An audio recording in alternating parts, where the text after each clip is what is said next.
What's up, guys? Good morning. It is Saturday morning, bright and early, 9 a.m. It's a new record for us, I think, for the show. Oh, yeah. Yes.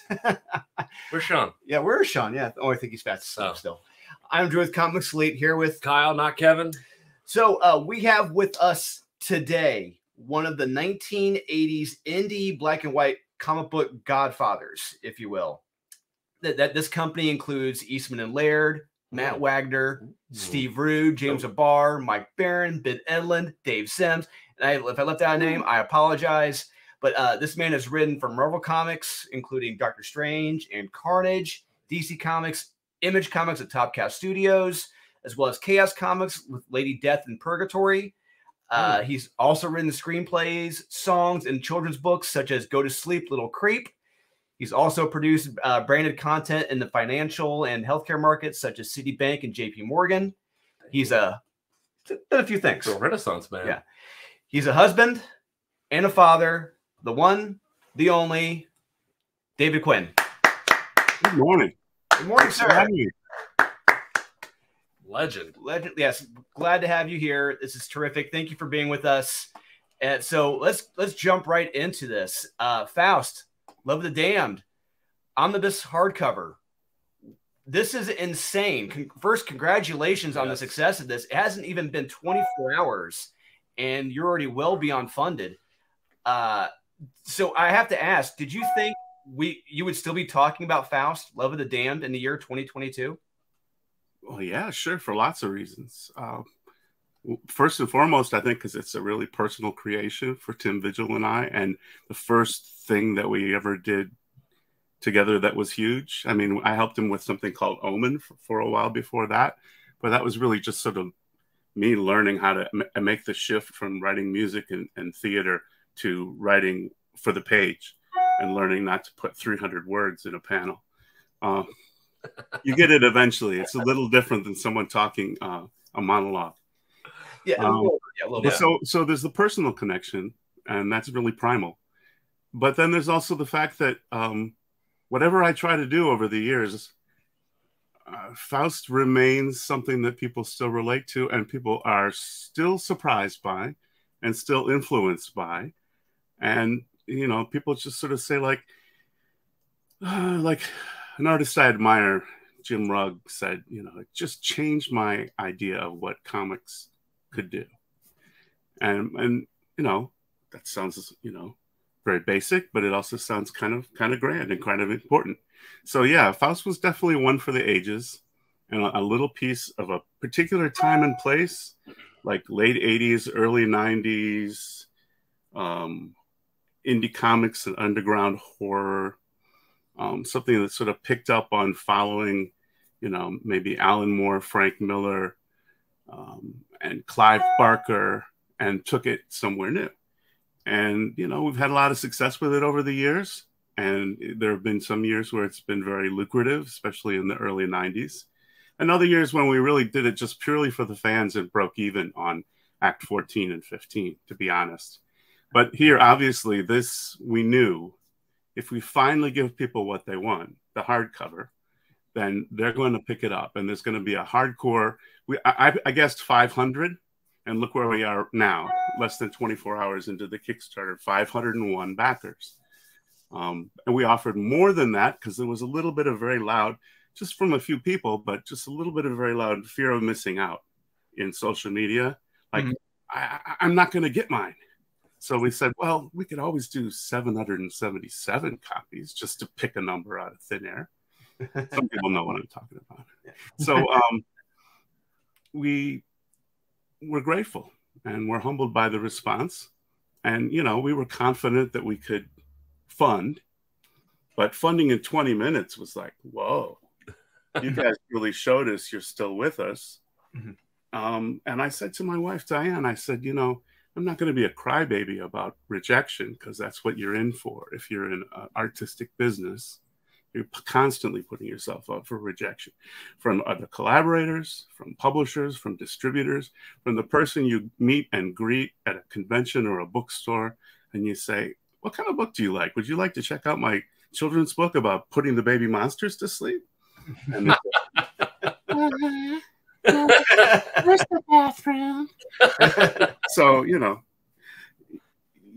you get humbled by your rejection. So on a day when you don't face rejection, when you actually face a pat on the back, says, we're with you. Here's $76,000 to do your project. I'm humbled and grateful. And I know Vigil feels the same way. So thank you. That's terrific. Yeah. And thank you. Like I said beforehand, I was backer, I think number 35. I was 157. Okay. A little late, but still got in there. Well, there's still a couple hundred copies left. Yes. Yeah. I think 200 and 275 left. Yeah. Like you said, it hasn't even been 24 hours. That is remarkable. That is. So you went to Amherst College, and that's when you started writing, correct? That's right. I had punk rock bands. We're talking late 70s, early 80s, 1978 to 82. I was in Amherst. I had a stint I did up at the National Theater Institute as a playwright. And I really worked my ass off on learning to write while also having a lot of fun being a part-time rock star. And so after that, I went to New York, and I had a rock band that within months was playing at clubs like, you know, Mud Club, CBGB's, Danceteria, Ritz, Palladium. These are all the historic places you hear about from the 80s, right? But there's a reason. It was a special time for indie music in New York. And the scene was a little younger, and the scene was very indie, and the scene was still like trying to find a new way to do music immediately after the punk explosion. Like the punk and the DIY attitude of punk was still in place, but people were crossing it over with lots of other stuff. Like you remember the early days of Run DMC and The Clash and Beastie Boys, and they were like trying to find all different things to do with kind of an aggressive, upbeat, jump up and down dance pop. So that was what I was doing. But we really, honestly, we plateaued. I mean, we could still brag that we were the opening band for some of the biggest acts of the time, but that's what we were. We were the opening band. And, you know, Billy Idol's huge bus would pull in, and then our little van would pull in behind it, you know? So, you know, that's where I was in that business, able to be professional, able to apply my craft and do my dance, and still, you know, not able to ever imagine it was something that was going to support me and my family and all that. So then I had to find other things to do. And that put me into those corporate clients for writing, theater writing. And then someone who knew my theater writing introduced me to an artist named Tim Vigil. And we talked about comic books, which I'd always loved. So what, I'm very curious, what instrument did you play when you're in the band? I was the singer, and I also added keyboards because I was writing songs with the guitar player. I still write songs. In fact, one of my projects has been kind of on a back burner for a long time, but I'm getting ready to do a book, perhaps through Kickstarter or maybe with one of the publishers I work with these days, that combines new songs available as downloads to play while you're enjoying the comic. And it's a horror comic, but it's not an extreme adult horror comic. It's more of a, what would I call it? It's kind of like something, you know, well, maybe a little bit more like the stuff I did for Chaos Comics, right? Okay. Not, you know, stuff that's scary and has manic rock and roll and dead people, but not necessarily stuff that goes into the really taboo realms where you're just like at the edge of attraction and repulsion and madness. Chaos kind of mad too. Yeah, Chaos is like right there at the precipice of it, but yeah, where something you get like Faust, you go full, you jump right into it. Yeah. Well, you know, Brian Polito was fun to work with, and he really kind of defined a very specific, I mean, we knew him from the beginning. He was like a Faust reader. So he was someone we'd see at conventions, you know, getting Evil Ernie together and getting Lady Death together. And it was like, okay, this is a cousin of ours, but, you know, definitely for a slightly different audience, and, you know, definitely sort of a different way of telling the same kind of story. It's like all the dark stories are over here, and they range from everything from putting the baby monsters to sleep, which is Go to Sleep Little Creep. It's got cute little Frankenstein and cute little werewolf and cute little ghost and cute little Kiel woman. And then you go all the way up to, you know, the opposite extreme, and the Hellraisers and the Fausts and the, you know, some of the real extreme stuff. So I personally didn't discover Faust comics until about probably 5 years ago or so, and probably the same for my brother here. Yeah. And to be honest, we'll get to this. We'll get to this topic of this a little bit later on. If you want to talk. Did you guys grow up in some kind of cult? No, actually, did we? No, I don't think no. Considered a cult. No. I'm just teasing. I know. Yeah. I know. First we heard about it was probably during the trailer of a VHS tape for the movie Faust. That's probably the first time I ever heard about it. We'll get to that a little later on. Clearly, the movie, I mean, the comic in itself is very over the top, very punk rock in regards to other published work at the time, even today. Was that your goal from the get-go, or did it just become that through the creative process? Oh, that's a good question. I think it became that from Tim and I pushing each other on. Because, I read X-Men maybe 10 years before I wrote Faust.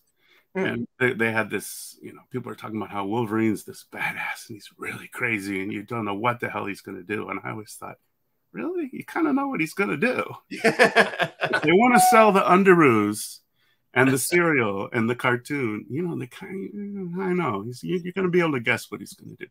So we really explored madness with hallucination and real craziness. And okay, you say someone's an unpredictable, wild child anti-hero.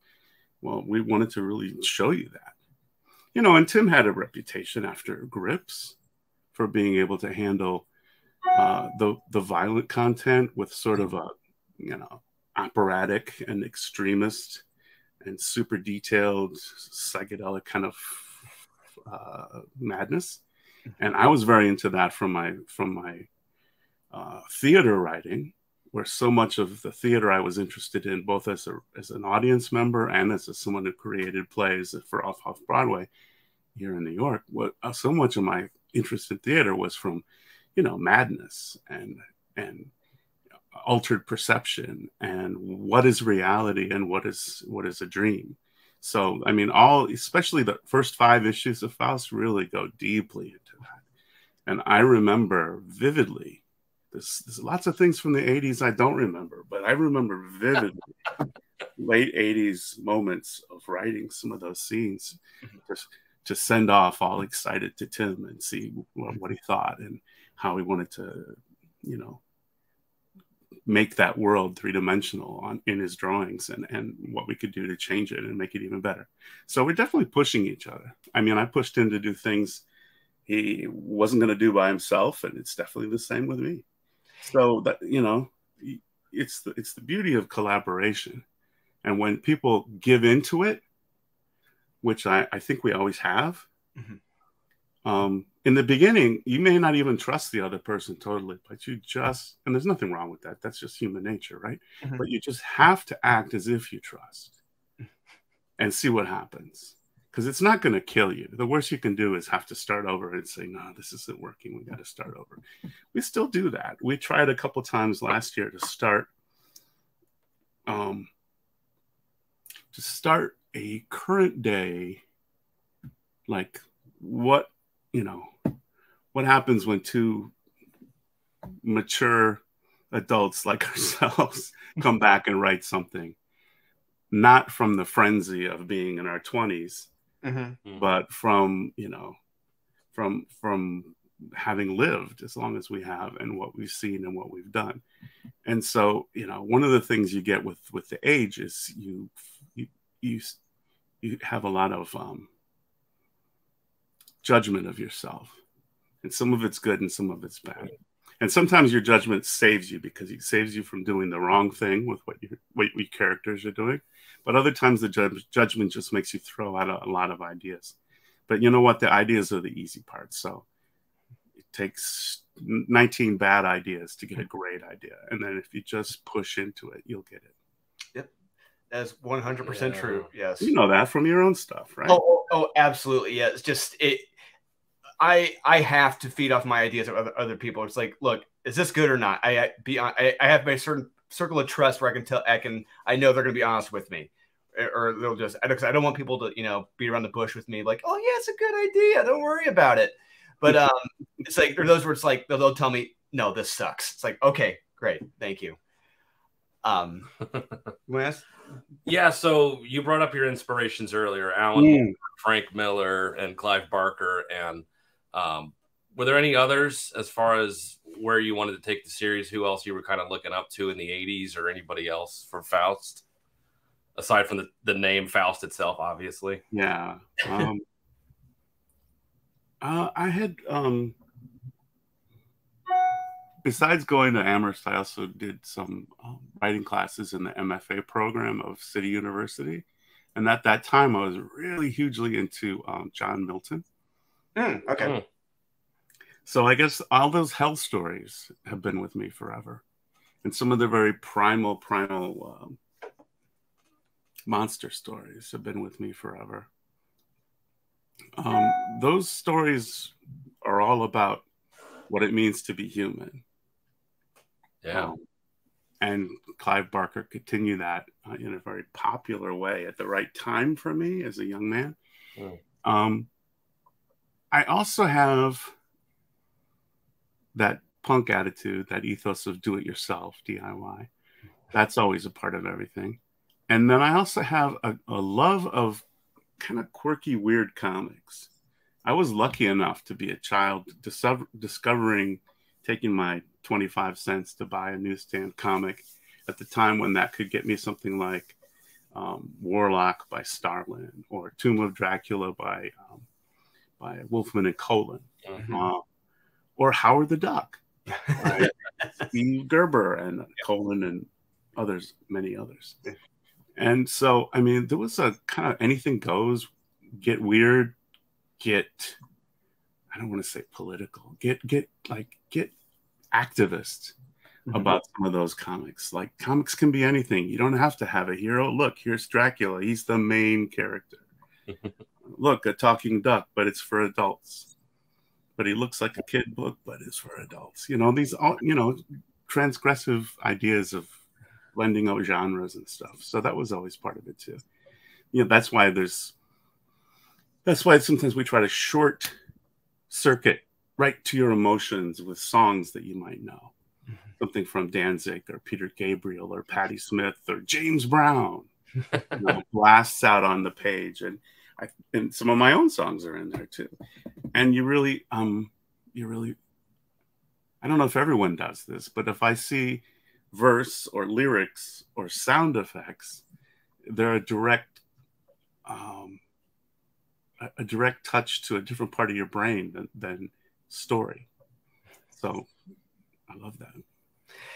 Yeah, you're just gonna mention, if people are watching haven't read it yet, first issue, Pubba's got a brand new bag, and Are You Lonesome Tonight? Those are two songs that come right straight to mind. Yeah, thank you. Yeah. Yep, I dreamed of doing that for years. That song, I heard that Papa's Got a Brand New Bag when I was like in kindergarten or first grade on AM radio back in Michigan where I grew up. And it was like, wow, listen to the space between beats and the space between horns, and that man, he sounds crazy. I love this. I'm going to dance.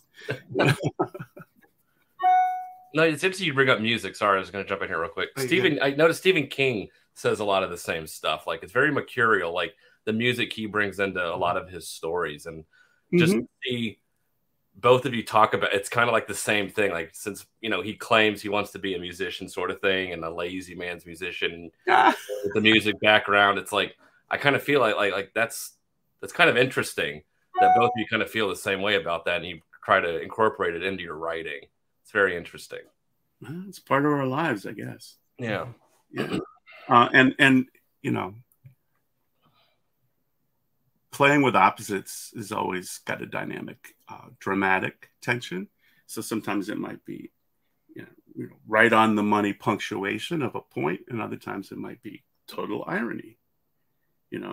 Elvis crooning is not the same thing as a miserable man hallucinating and chasing his psychiatrist who he thinks he loves. that's how we use it in our book. Are you lonesome tonight? Good point. You go ahead. Okay. So I love going through the issues and enjoying, you know, the small flubs or the mistakes in the issues, because it shows just how indie it is. And if you're making your own, I love how you made that into a compliment. It really it's great, you know, because it's you're making your own comic, and trust me, I mean, from making Born of Blood, like Tim visual cover right there, it's not easy catching everything. You do the best you can, but there are just things you miss, and it's unfortunate. But and I can't begin to imagine putting it together in the 80s. I mean, what was that process like in the 80s compared to now?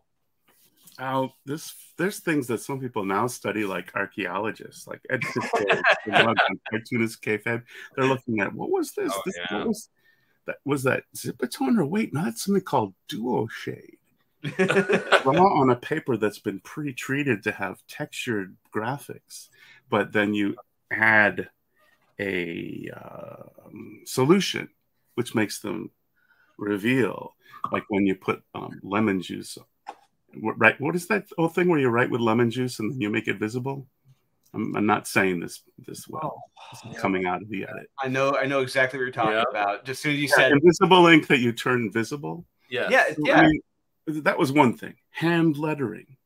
Who does hand lettering anymore? A few guys do, but they do it like people do opera. You know what I mean? Yeah. You know, they do it like people do. Beautiful calligraphy. Yes. Yeah, exactly. They do it like people do, like, we're going to play music on 15th century music on 15th century instruments in a restored 15th century chapel. You know, it's like we're there with people who want to do hand lettering now. So, I mean, we were working really, really basically pasting things ourselves. All the letters pages, I type them and print them out. I wasn't on a typewriter? No, actually, all the comics I ever wrote were on early word processing. So I got the first trade right here, and I did want to ask. I think because looking at it, looked like almost not necessarily like a typewriter, but like I don't know if you can see it, but like it was not necessarily a computer either, but maybe it was printed off from a typewriter or computer and then pasted onto the page. I'm not sure. Yeah, that's the voice of Balfour, the journalist. So it's supposed to look like he typed it. Okay, there we go. Okay. So yeah, I mean, we were playing.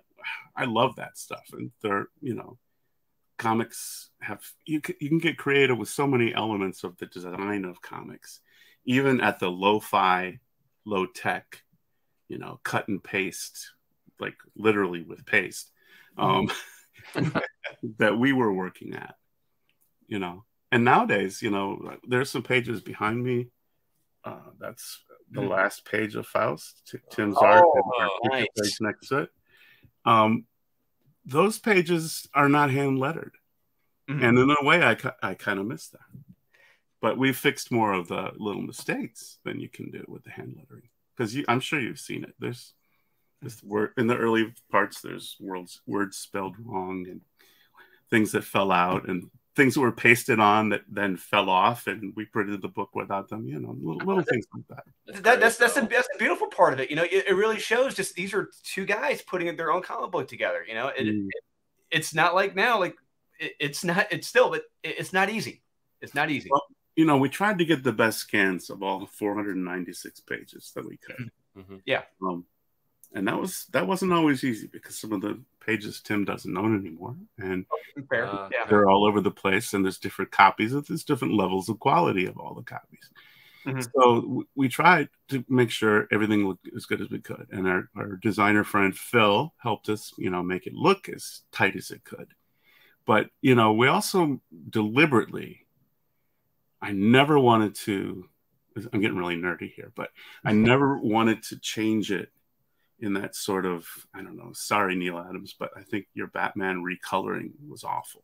Okay. You know what I'm saying? I never wanted to recolor something or change the lettering to look more modern. We wanted it to be what it was. So in a way, it's a little bit like a time capsule. Like you're going back to 1987.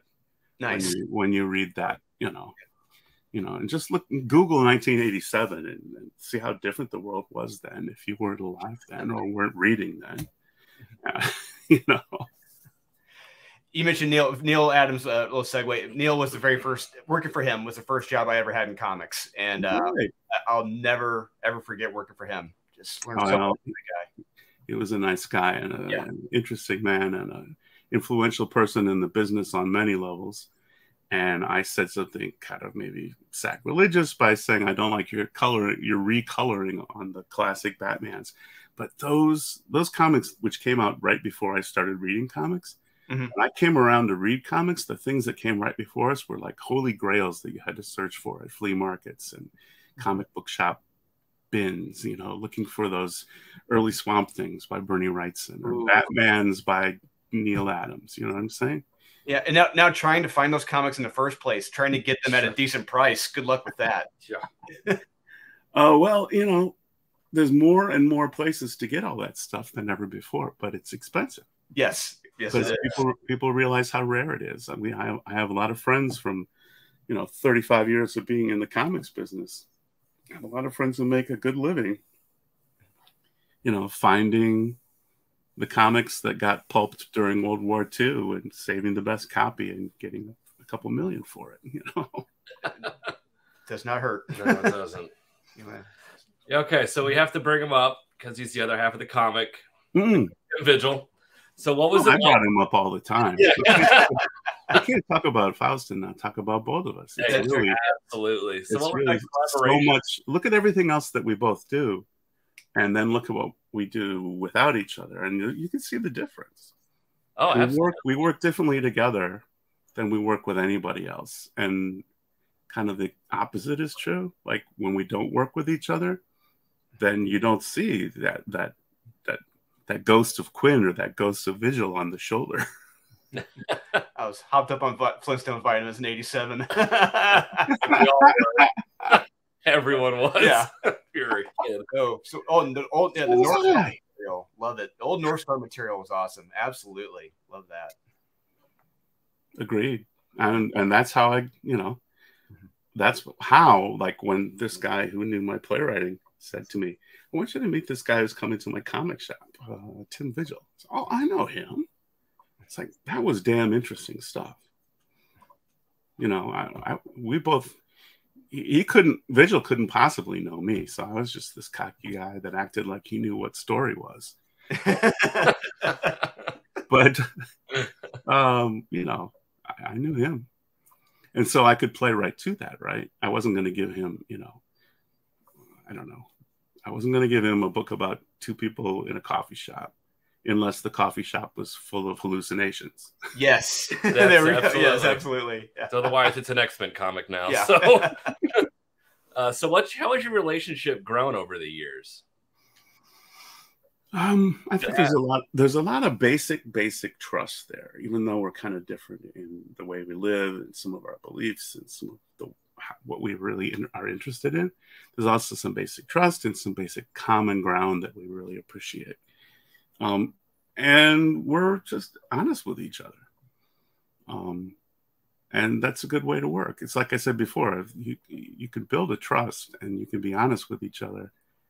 And sometimes it means pushing someone to do something, that they wouldn't have done otherwise. And other times it means just pausing for a second and considering that maybe they're doing you the favor of doing that same thing for you.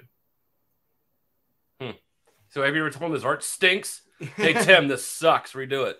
Not yet. No. No. No. So do you think the story of Faust would be as remembered if another artist besides Tim had done it? Sure, but in a different way. It would be remembered for a different vision. I mean, during COVID, when there were no conventions, we put out our first convention book, of course, with our usual business timing. So we did a book called QV Underground Voice and Vision. And we did a new approach of, one side of the double page spread would be a picture and the other side would be a monologue. Okay. Words. And sometimes the monologue came first and sometimes the picture came first. And we created to each other, but in a new way, not interlaced in comic book language, but as a voice and a vision that go together and contrast and inform each other and have a little tension sometimes in the contradiction between each other. Some of the critics have noticed that in Faust. It's like, these guys sometimes even play against each other a little bit, like accentuating the differences. But anyway, your question was, would the story still work? Yes, because the story is based on primal stuff that always works. And a lot of people have told a story about someone who loses themselves, or in this case, gives himself to some kind of devil, and makes a bad bargain, and then tries to reclaim their own independence, whatever it takes. And that's an old story. So yeah, the story would be there, and this version has been filtered through my life and my perspective and my dreams, and the same of my collaborator. So, but if I'd done it with Kyle Holtz, it would still, that's obviously a dark and twisted book, right? It will be different. If I'd done it with Jim O'Barr, it would be okay. There's angst and pain there, and yes, but it's different. It would be different. So, we got here for Captain Ramus. Congratulations, David. Just pledged. Your books are a welcome change and adventure. Awesome. I love it. Yeah, I see we're up to 506. We were at 500 this morning. Yeah, we were. Yeah, we just got a few more since we got live. Thank you. Yeah. So you want to ask? Yeah. So I've heard rumors and these stories about police departments shutting down comic book stores that were selling Faust in the 90s. Did you hear about that? Is that true? There's an old hard copy video that you see every once in a while where we were on a list of the comics that they were making. It was all a little bit like Satanic Panic.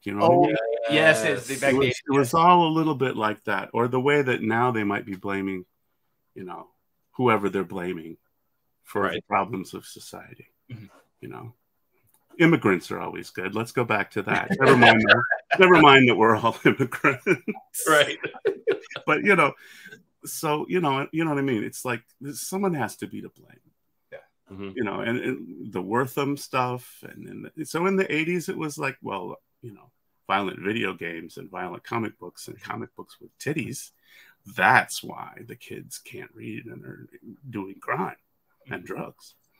Well, I guess they have something else now. Comics are now so marginal as reading material and so mainstream as movie and TV material that they aren't really a scapegoat right now. But we'll see what we can do for that if we get our animated series. That's gonna be. I got a few. I got questions about that a little later on. Okay. Yeah.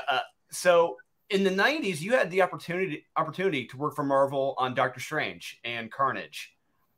Was that a surprise or a shock to get that offer? Did you always want to work for Marvel and on Doctor Strange?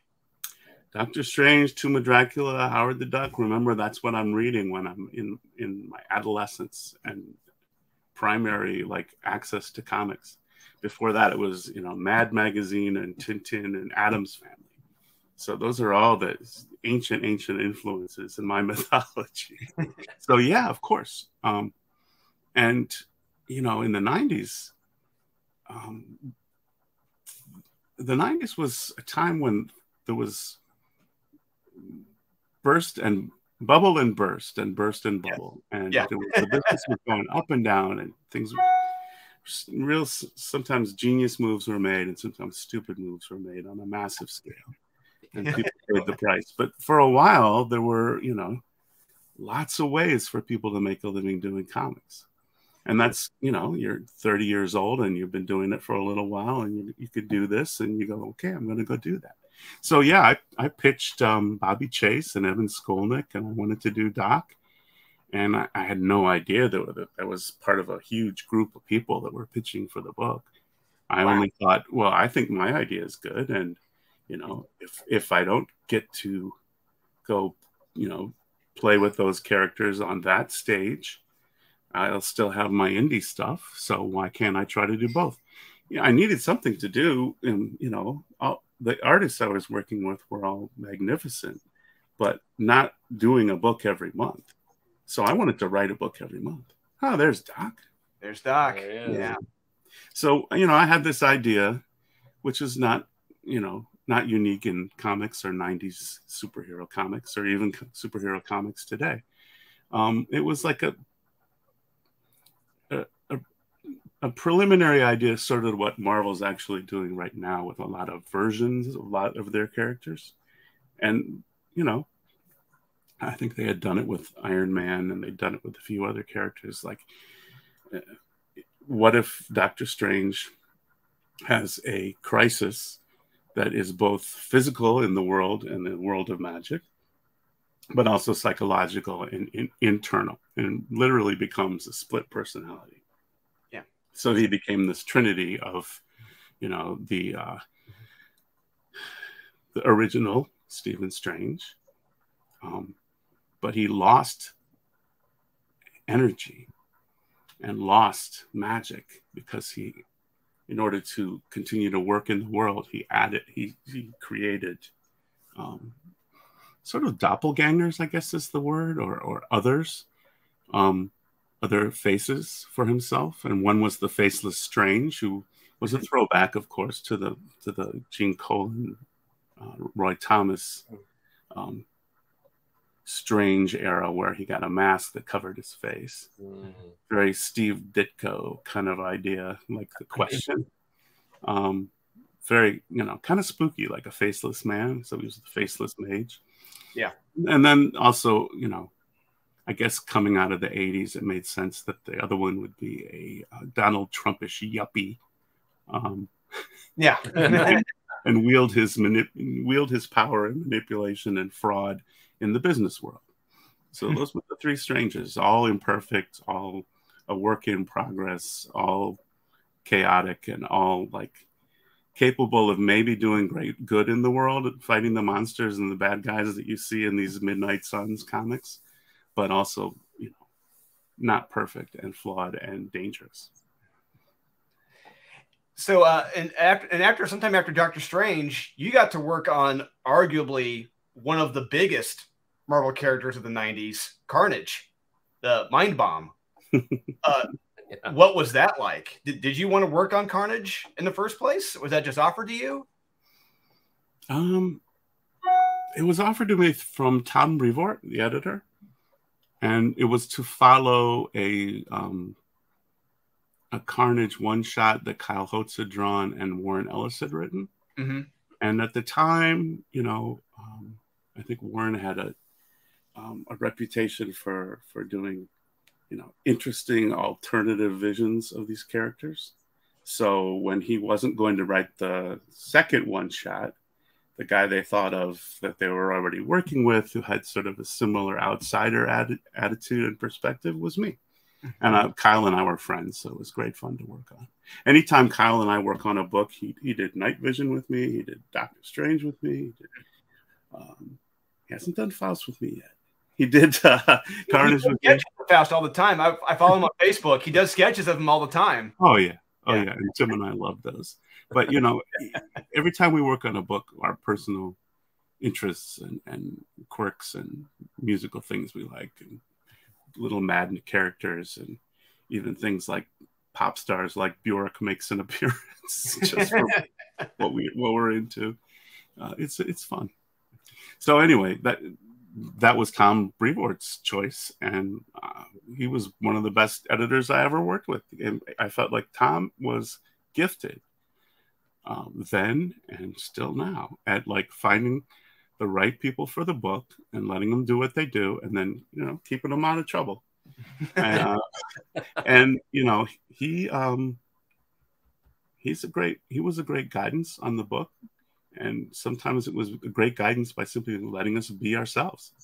And it was a lot of fun to work on. I work with him again, and I think that's the reason he's still there. Like he, you know, gets along with everybody, does a good job, has an encyclopedic knowledge of golden, silver age, bronze age, you name it, you know, big two comics, and you know, puts out product that they know they can sell and feel good about. That's a good point. Is there a mainstream character you'd like to take a crack at still?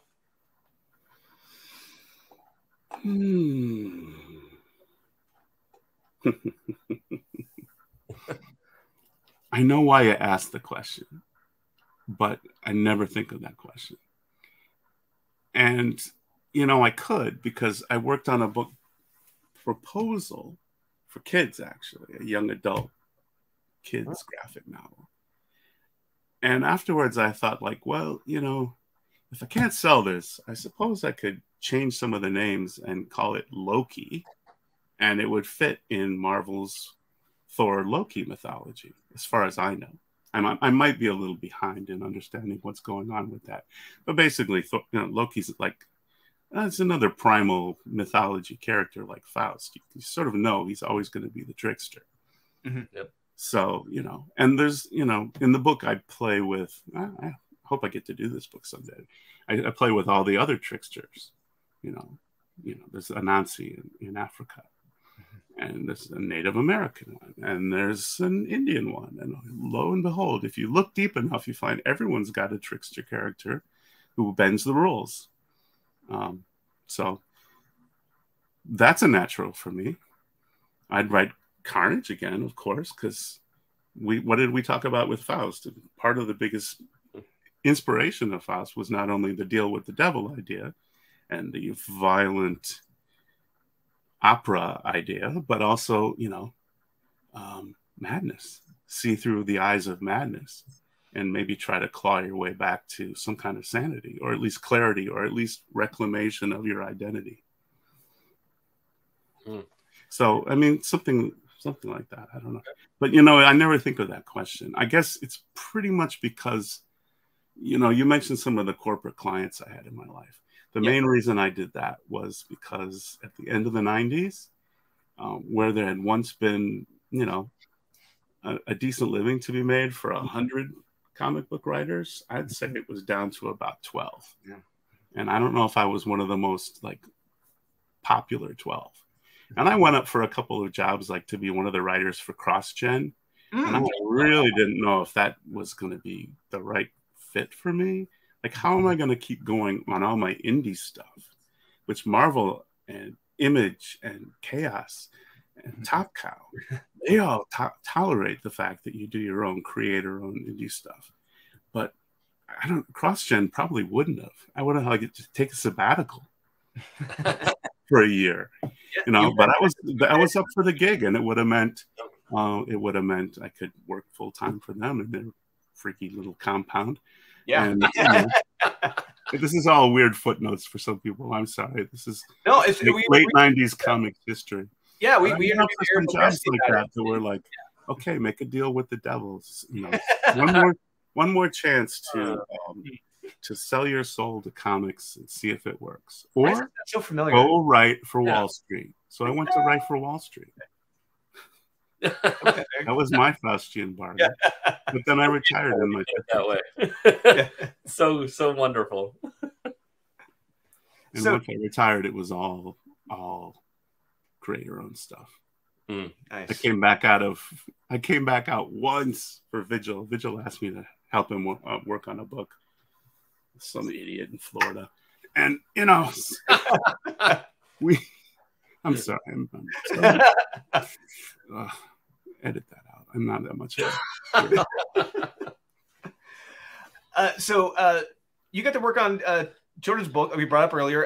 Go to Sleep, Little Creep. How did that come about? And was that something you always wanted to do? Work on a children's book? Absolutely.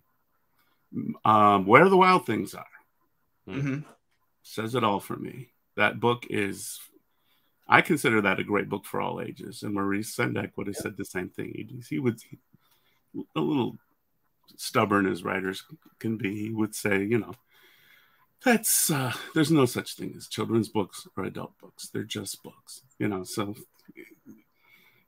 in the store, they can't sell it unless they know what section to put it in. So that's why we have these sections.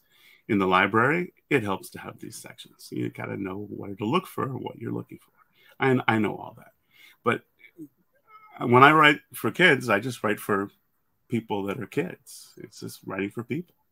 And so, you know, ever since I became a dad, 17 years ago, I understood the power of reading out loud to kids and having kids hear stories out loud. That's communication, and that is intimacy, and that is entertainment, and that is learning, and that is make-believe in the best, most productive way.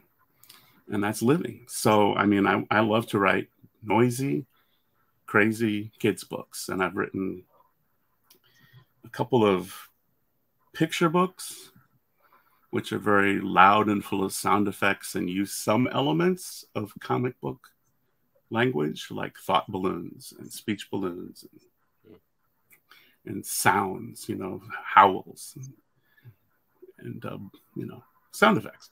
Mm-hmm. And I've written a few graphic novels for slightly older kids, say like early readers and middle grade readers. And I'm working on one for even older kids, like tweens. Mm. And of the age where they need to read something like what we were reading when I was that age, like Lord of the Flies or the Holden Caulfield book. What's that called? Catcher in the Rye. Right. Mm-hmm. You know, where you read books about, okay, there's a moral challenge and there's an identity challenge at stake for an adolescent kid. And how are they going to get through it? And so these are all just human journeys, but for people of different ages. So yeah, I always wanted to write this. I've had some success at selling it. Mm-hmm. I've had a lot of like little bites and interest in that, putting more books like this out that I'd want to do. And it's also given me a chance to do some fun, quirky things. Like, I'm sure you know Vince Locke, the Sandman artist. Yeah. Who also did a lot of Dead World stuff and does a lot of stuff for Cannibal Corpse, the music outfit. Mm-hmm. And we have a kids book that's really for kids. Wow. But, you know, to sell it, we sort of point out the fact that I did Faust, he did Sandman, but this is our book for people who are learning to read. And it's really like sort of the gateway to a dark world with drama in it. So we're working on that slowly. But you know, the Kickstarter is a great example of how people will always support Faust, and I'm grateful for that. And sometimes I've taken these little odd adventures into other things that are, you know, pretty far away from that territory. But I always try to remind people, like, if you like Faust, you know, your grandson is going to read this Oliver Gloom story I'm working on with Vince. Trust me. That's good. Very nice.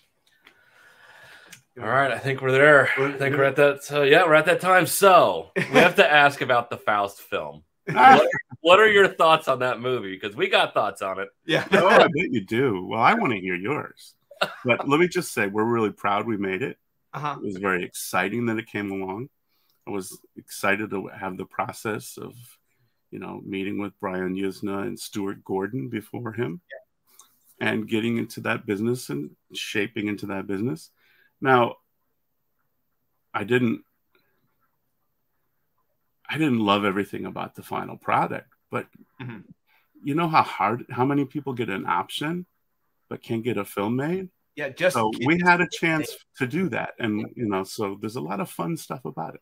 So now I know you're dying to tell me something. So give it to me. Well, I would say it was ahead of its time. Like it didn't have the budget. for what it really needed to do, I would say. And you can't really get across what you want with a story like this unless you have, like, let's say, like if you're doing an animated series where your budget is pretty much limited to what your artist can do, you know.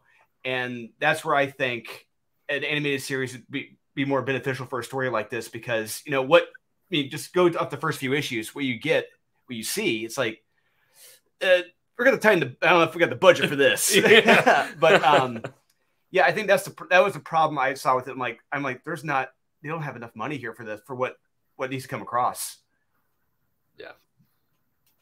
Well, Brian Usna and Stuart Gordon before him, and I always mention both of them because we worked on 2 different versions of that film, but only Brian's got finished. Before that, Stuart Gordon also worked for a while with me on a script and on a production and putting the actors together, sort of building the whole package, but not making the film.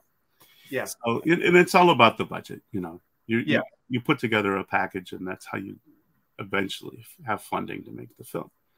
Most people have a pretty good idea of that now, although I still meet people who, you know, it's just all alien to them. But whatever. You know, so we felt really respected by those guys, and we felt the story was respected. That doesn't mean that some things, you know, didn't get changed or compromised along the way. Yeah. And that always happens. And as I think you mentioned, you can tell that the budget held back certain things that the imagination could imagine, but they couldn't be created with real practical effects of the time. Yes. It would all be different now, and we are working with a manager, Matt Pizzolo, he and I started working together about 3 years ago, putting together pitches basically for everything that I've created or co-created, everything. And so we've had the closest thing that's come to getting actually made so far has been the fact that Sony optioned a Faust animated series. It was a perfect thing for them to option during COVID because animation was still being produced. But at the level where they had to find a streamer to buy into it, no one signed in the end. So, I mean, that production will be taken back out because what else can you do? We don't give up. So there could be another film. There could be another animated, because I'm excited about the opportunities of animation, as you yourself pointed out. And we're excited about working with Matt and his ideas and his respect for it. He was a Faust fan from long ago. He's become a friend. And since then, he's been working first with me and then with both me and Tim to help us, you know, work in TV. And I'm working on a night vision pitch Bible as we speak. So that could happen too. I know Tim has ideas for Gothic Nights, so that could happen too. But now we're really getting into the realm of just talk, because it takes a lot of other people. You know, you guys know from your own experience that you can create a comic with 2 or 3 people, or maybe even one, you know. But, you know, if you want to get into making TV, then you have to have a little army. Yes. So at this point, it's like we're the idea guys, and we have the army, and we have some good ideas, but we don't have everyone lined up and all ready and the budget already. So nothing is filming now. Okay. But everything is being worked on towards, you know, commercializing it and finding the right partners to do it. People were very excited about the Faust animation.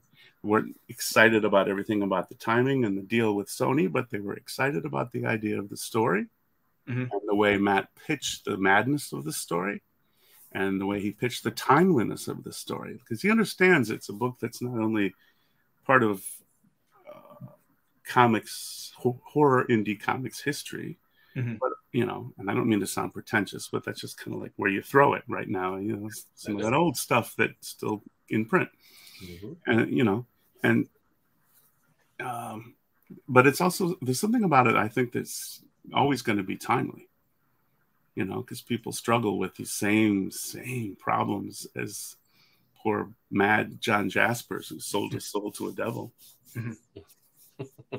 So yeah, that's That's a lot of talk about movies, which is also just full of a lot of talk. But it's exciting, and I like working on it. You know, I've learned things about the Night Vision book lately working on this pitch Bible. I can't wait to show people things I didn't even know about the story when Hannibal King and I were putting it out. And we've done, how many? We've got, this is a trade of everything except one of the stories, and it's a lot, but there's a lot more. What you discover when you have to work on TV is if you ever get into the room with that right vice president who can make your show. Yes. And they like the first season. And so they're going to say, well, what else you got? Tell me about seasons 2, 3, 4, and 5. You have to know where it goes. And this, you know, you discover, if you let yourself give into your creativity, you discover, oh yeah, it could go all sorts of other places. There's stuff in the middle I didn't understand that's full of intrigue and conflict. And you know, there's stuff all the way at the end that's still full of surprise. So how great. It's awesome. Well, first, let's get back to the Kickstarter campaign, because we just got another backer. We're at just crossed 77,000. Thank you. I want to say thank you for this, because it hasn't been cheap collecting these issues and trades. So I'm going to say, because I know for a fact I've spent at least $500 trying to collect all the issues and trades, and I now officially have the whole run. So, which is great. It was not cheap. But with all that being said, what are your thoughts on the secondary market when it comes to the sales and collectability of Faust? Well, it's got to be flattering if someone's willing to sell a Faust Act 15 for $400. Yeah. So there's a flattering value attached to something you created, and that's unmistakable. But at the same time, you'd want it to be more democratic and available to everybody. So that's really what we're trying to do. And one thing I didn't say a lot at the beginning of the Kickstarter, because I was told by people who, quote unquote, know the business, was don't advertise too much that you want to do other editions, because there might be some people that just might sleep on it and wait. And if they're going to be able to get, say this book is going to come out in maybe 6 months, hopefully sooner, but you know what the delays are like in the world with printing and shipping. Yeah. Oh yeah. Yep. So say this book maybe comes out in 6 months. 6 months after that, what would be great?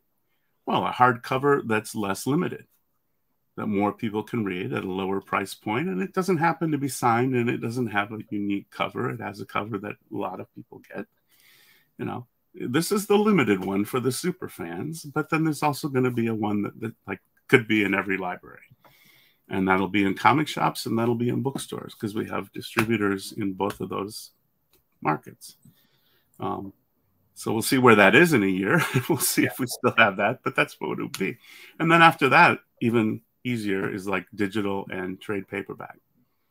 And then the barrier to being able to read this story and own a copy of this story goes way down.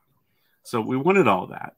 But like I said, people were told that we shouldn't, I don't know what they call it, cannibalize our own market for our first book. And if we truly needed the money to seed all of that production, we should just make this a very limited edition for the super fans and put a price on it that reflects that. However, you notice the price is still a lot less than buying an Act 15. Yeah, yes, it is. That is true. Yeah, that's one thing that's one thing I noticed here. I'm like, wait a minute, I'm spending less on this than I did on the last issue of the series right now. This is pretty. Yeah. Well, I have an opinion about that too. We told everybody about it, and we said we can only afford to print 2 orders, and the orders were sad. If there were like, including all the printings of Act 1, there's probably 75,000 of them out there, but we got orders for like 5,000 of the last 2 books. Wow. And so they're rare. And so it's like they're a strange thing. They're like a rare collectible when they should be something that everyone who wants it can have. So we'll get there. We'll do this collectible that's the super fan edition, and Tim and I both sign it, and there's a limited number, less than 1,000. That magic number 777 comes to mind. We were originally going to do 500.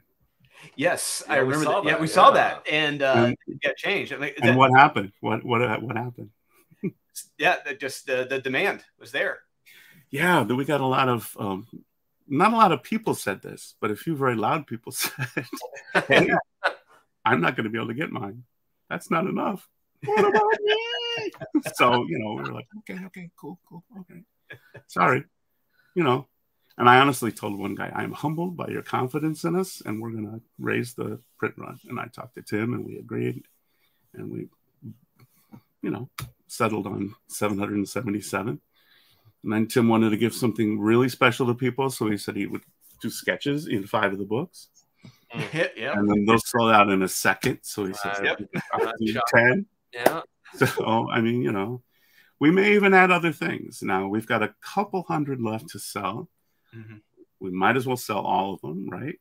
So, yeah. So we'll keep talking about it, and we'll see where we are January 13th, 14th, when this closes. The good news for everybody is that thanks to the fans, we funded it in 20 minutes. And so at that number, we could afford to do this project and even have a little bit left over for those other editions I mentioned, which needed some seed money to get started. And that is terrific. And yeah, so we're wrapping up here in a few minutes, but I did want to ask, whose idea was it to launch the Kickstarter in the first place? Was that yours? Was it Tim's? Was it a collective idea? Everyone suggested it to us because it's a wonderful thing. And it's bringing not only the capability of producing a diversity of new stuff to the creators, but it's also bringing a community. And it's not only, you know, it's building a community. It's really what it is. And I studied it for years since I first heard about it. The journey to get this book done started, I think, in 2012, 2013. Oh, wow. On a trip to London, I sat with the editors and the owner of Titan Books. Mm-hmm. You know, that was our first publisher for the collected Faust. It was going to come out in about 2014. Wow. Oh. And it never got on the schedule. Wow. And then I talked to just about every reputable publisher in the direct market you can think of. Mm-hmm. And it was always a very respectful no. Like, I would love to have a copy of that book, man, but my company won't let me sell it. So, I mean, it was inevitable. Mm-hmm. You know, and we found some partners along the way that really helped us do a good job with design, and will help us with fulfillment and help us with printing. God bless them. It's good we have them. Mm-hmm. But we weren't going to go the traditional publisher route because we went to everybody and no one was willing to be seen with us. Why is that? It's so weird.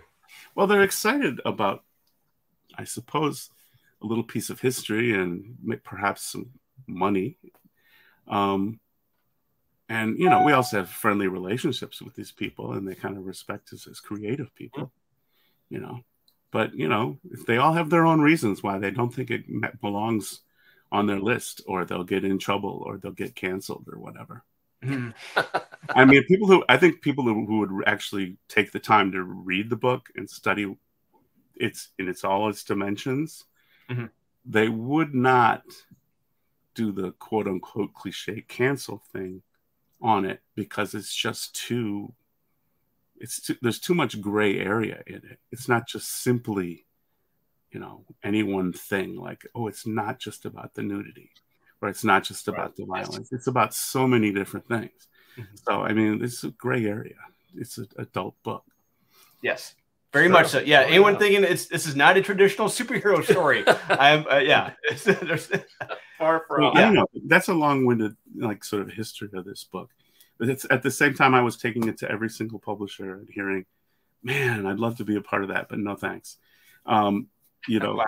I have a partner who was like assembling all the pages from hither and yon and the internet and friends and his own artwork, and you know, it took us a long time to put it together.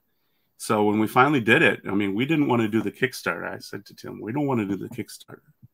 which we both went back and forth on. So it really wasn't like one person wanted it, one person didn't. We both had moments when we were like, it's not for us. We've never done it, you know. And other times we were like, this is the solution. Let's do it. So we both went back and forth. But I knew that we were not going to do it until we could deliver. And the only problem is during post-COVID printing and distribution, we still can't promise the exact date. So we just say, you know, second quarter. But we try to say, like, for everyone who's pledged, we hope to tell you by the end of the year what that actually means, second quarter. You know, is that going to be April? Is that going to be July? You know, what is that really going to be? So, you know. But if there's anything that Faust fans have shown, they've got a lot of patience. So they'll show we're willing to wait. We'll wait. Yeah, I'll wait as long as it takes. Because they have fucking lives. These people are too busy living to sit and cry. Yeah. Well put. Oh, we got another backer up to 508. Yeah, 77.2. Very nice. So on behalf of Kyle, Sean, owner of Comics Late, can't be here right now, but I want to say thank you for doing this chit chat with us because we've had a blast. Absolutely. Hey, time flew by, guys. I enjoyed it, and I love talking about this, and I hope I was coherent. Yeah, so we'll give you the final word. Is there anything that you want to share that you want the viewers to know? Reality is up for grabs. Yeah, it's very much we learn in Faust. Yes, reality is very much up for grabs. Yeah. Thanks to everyone who's backed this. Thanks to you guys for talking about it. If you really want to make this a celebration, tell some of your friends there's a couple hundred copies left to score. Yeah, and that's no exaggeration. There are literally a couple hundred left. Yeah. Not many. Yeah, 284 left. Yeah. So, thank you everyone for tuning in. We appreciate it. David Quinn appreciates it. So as we often say here, as we close our videos, please buy what you like. Collect what you want. Don't listen to the haters. And we will see you guys again next time. Well done.